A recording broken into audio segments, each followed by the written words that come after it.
Sem poupança, sem esforço, não tem crescimento. A poupança é uma condição necessária para o crescimento, ela não é necessária e suficiente. Mas se não tiver poupança, não vai haver crescimento. Tem que ter poupança, mas essa poupança tem que se transformar em investimento. E aí o que vai determinar se vai ter ou não investimento? Bom, além dessas condições que a gente está vendo aí, queda da taxa de juros, etc., condições institucionais de cada país ou região, confiança no futuro. O governo mantém as regras do jogo ou muda as regras do jogo toda hora? Se ele tem esse cacoete, esse vício de mudar frequentemente as regras do jogo, os investidores ficam mais receosos de investirem no longo prazo. Por quê? Quando a inflação é muito alta, também, quem vai investir no longo prazo, se na época da inflação, da hiperinflação brasileira, você aplicava dinheiro que rendia diariamente no overnight? Para que eu vou aplicar num projeto de 15 anos se eu posso ganhar de hoje para amanhã?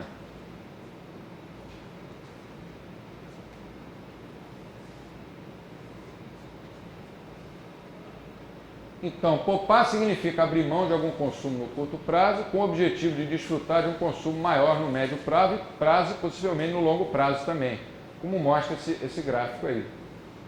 Você abre mão do consumo durante esse período aqui achuriado para, no futuro, poder ter um consumo maior.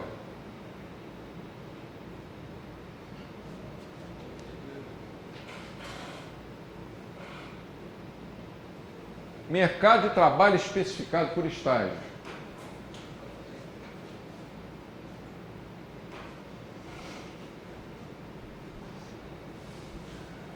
Enquanto a maioria das teorias macroeconômicas lidam com o mercado de trabalho e com salários, você tem um mercado de trabalho, um salário, né?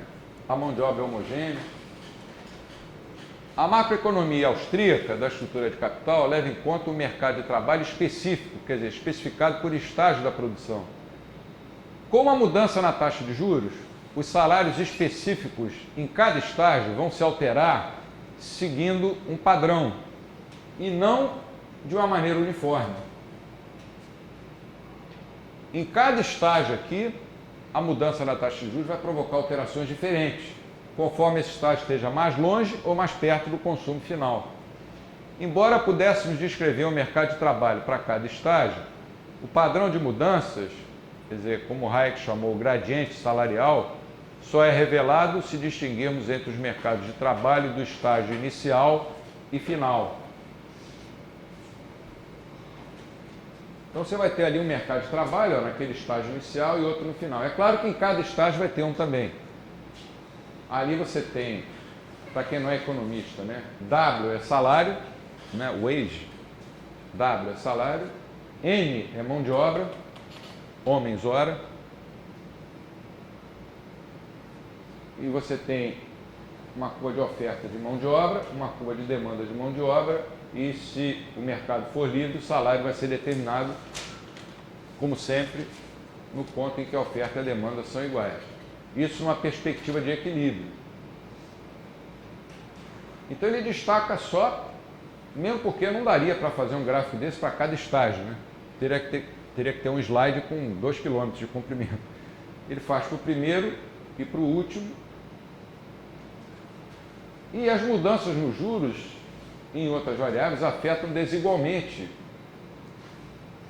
essa demanda e essa oferta de mão de obra em cada estágio da cadeia produtiva.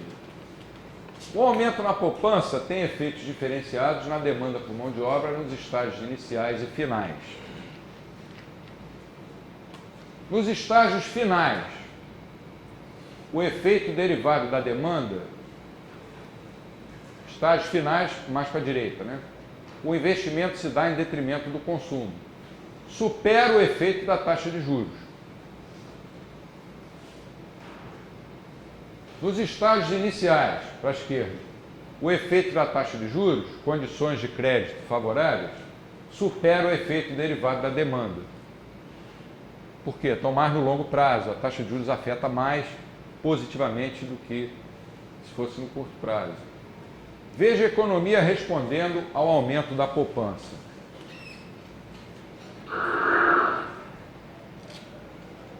De novo. A poupança vai aumentar. O que vai acontecer? Olha para os mercados de trabalho também.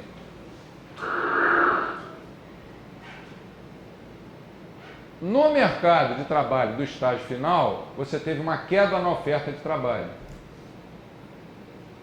Porque o efeito da demanda prevaleceu sobre o outro efeito. E no mercado de trabalho do estágio inicial, prevaleceu o efeito da taxa de juros e você teve um aumento na demanda de mão de obra. Conclusão, os salários nos setores afastados do consumo final vão tender a subir. E os salários nesses setores ligados ao consumo final vão tender a cair. Na macroeconomia, o salário de todo mundo é igual e ele sobe ou cai para todo mundo. Porque não considera fator tempo. A macroeconomia é uma coisa profundamente irreal. E os economistas insistem nela.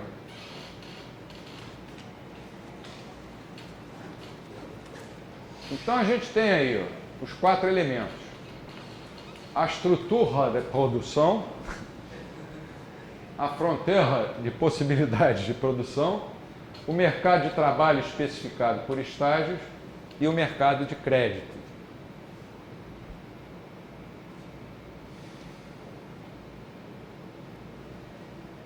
Já estão os 4 aí.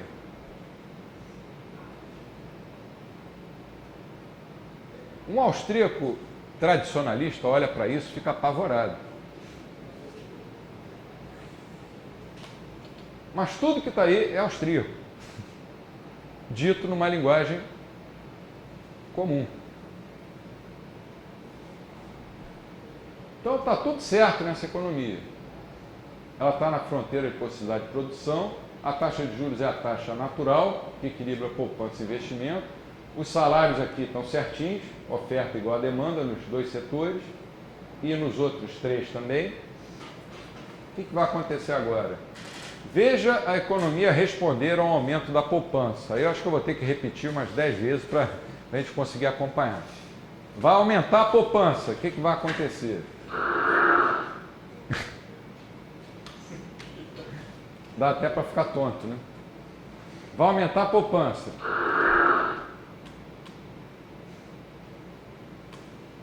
De novo. Vai aumentar a poupança.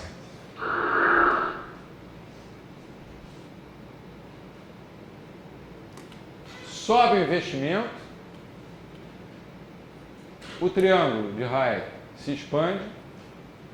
Aumenta os salários nas indústrias mais roundabout, mais indiretas, mais afastadas do consumo final.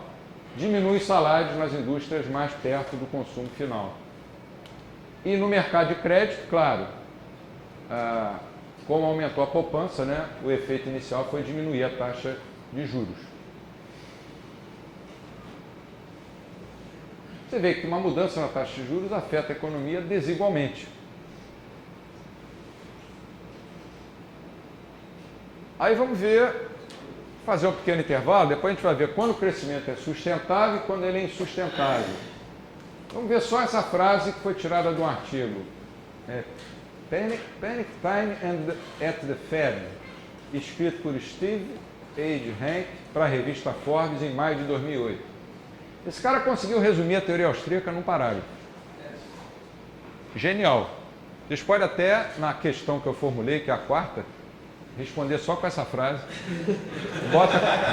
Bota com uma letra bem grande, que ocupa as 4 páginas.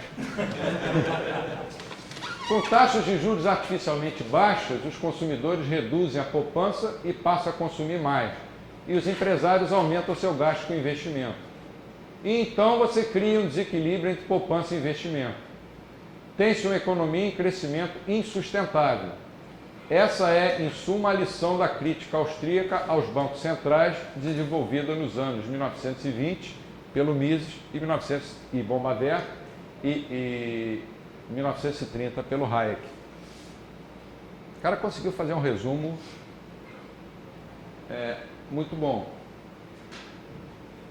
Vamos fazer um pequeno intervalo, depois a gente vai voltar ao bom velhinho. Professor, pode deixar aquela frase?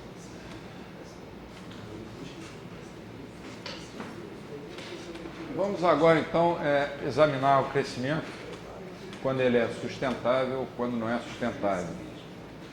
E aí nós temos uma entrevista do Hayek dizendo que crescimentos econômicos acelerados, os booms, sempre se deram com grande aumento no investimento, grande parte do qual se comprovou errôneo, equivocado.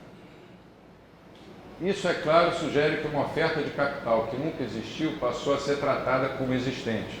É a poupança, é a moeda fantasiada de poupança. Todo esse arranjo, o estímulo para se investir em larga escala, seguido de um período de escassez aguda de capital, é consistente com a ideia de que houve uma má orientação dos investimentos devido a influências monetárias. E esse esquema geral, creio eu, está correto.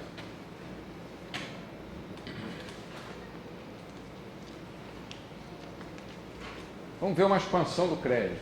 O aumento da oferta monetária entra na economia através dos mercados de crédito. O Banco Central literalmente cria dinheiro do nada e o coloca em circulação.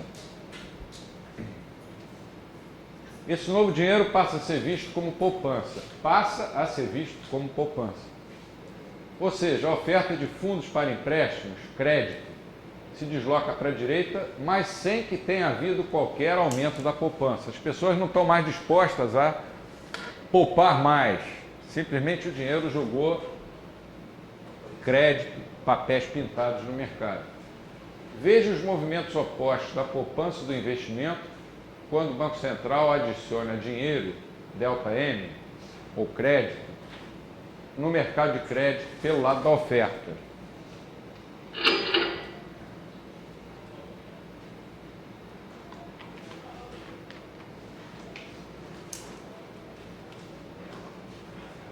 A essa nova taxa de juros, a poupança deveria ser essa aqui, e não essa poupança artificial. Reagindo a uma taxa de juros menor, as pessoas passam a poupar menos e a consumir mais. O resultado não vai ser um novo equilíbrio sustentável, mas um desequilíbrio que por um tempo fica coberto pela infusão de fundos para mais crédito. No início, é a primeira fase que a gente viu ontem, é como se fosse uma festa na economia. A injeção de dinheiro através dos mercados de crédito cria um descompasso entre a poupança e o investimento. Os investidores se movem ao longo de sua curva de demanda, daqui para cá, se aproveitando dos menores custos dos empréstimos.